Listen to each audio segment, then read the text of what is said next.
this uplifting cinematic experience. I've got something important to tell you, man. The big story is...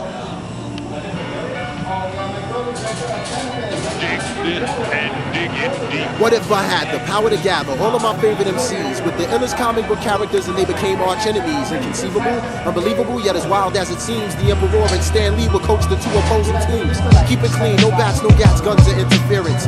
Comic book characters will go head up with raw lyrics. Now I take whoever might be on break from doing tours and have them signed up for the last Emperor's secret war. Sure, for that kind of capacity we need a crazy large arena that might stretch from West Philadelphia to East Medina. If I'm able, I'd put it on pay-per-view through my label and give free tickets to my neighborhood bums with no cable. Yeah, that sounds fat. Now that we've squared away the propositions, let's begin with the ultimate tough man competition.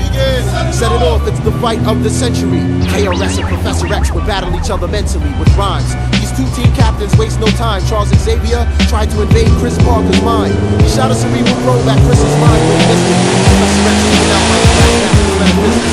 Round two, you fight words of life, you gotta see this. Locked in Mortal Kombat is Dr. Strange and the Genius. Yeah, son, he's no match, let that grafted wizard have it. My liquid sword slashes straight to Dr. Strange's magic. Another hero down, and now the score is 2-0. My words from the genius, and he's still my rhyming hero. Now the next fight was conducted in a rough-like manner, specifically between Reggie Noble and Dr. Strange. Or should I say the Incredible Hulk and his Android for Gamma? But Reggie Noble soon became the Incredible Red Man and slammed him. You know how Red Man gets when his adrenaline starts pumping. Started skitzing in the ring, so then the thing tried to jump in. Then Grim leaps into the ring, and after Red Man he lunges, but Reggie Noble dropped him with 2 bricks and he punches. Rhymes by the bunches, bums get dirtier than Middle Eastern dungeons. Ready to set this like Detective Columbo and his hunches. While the refs clean out the ring cause the last fight was so intense, let's do a live interview with the brother named Common Sense. Yeah, it's Common Sense. A nice man tried to freeze me, so I took him to Chicago and told him to take it easy. He couldn't see me with my Applejack hat and high tops. Colossus and Cyclops, I got no idea why not. Look at Common Sense, yo, that last album was tight. Let me get back to the ring and evaluate the next fight. Now the next fight had to be the craziest of all times. We got Dr. Octopus Versus the mighty Buster Doc Rap. Ox versus Buster?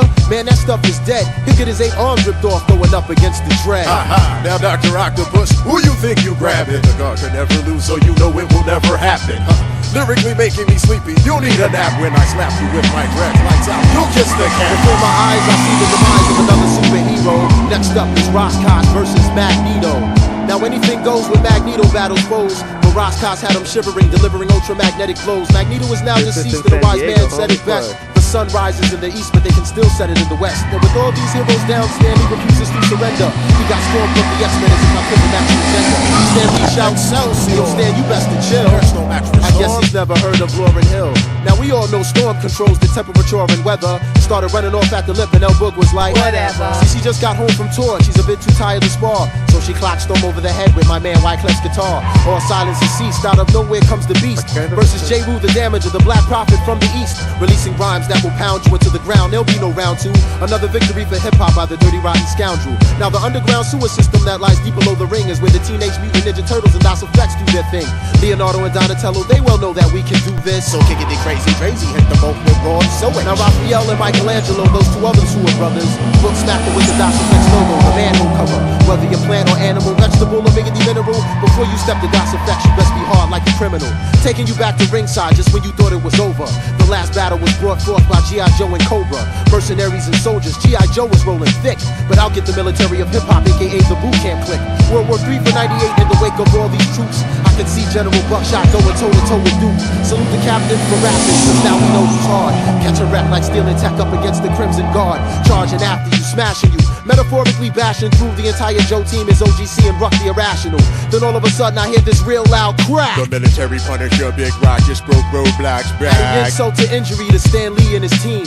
We've got Weapon X from Canada, aka Wolverine. You know the routine, his claws can rip rappers for days. But here comes the Method Man, aka Johnny Blaze. Wolverine, you can't hang, winter cow doesn't sting. Paralyze you with the venom from the Method Man's fang. This is the final battle as the stratosphere gets darker. We got Nasir Jones.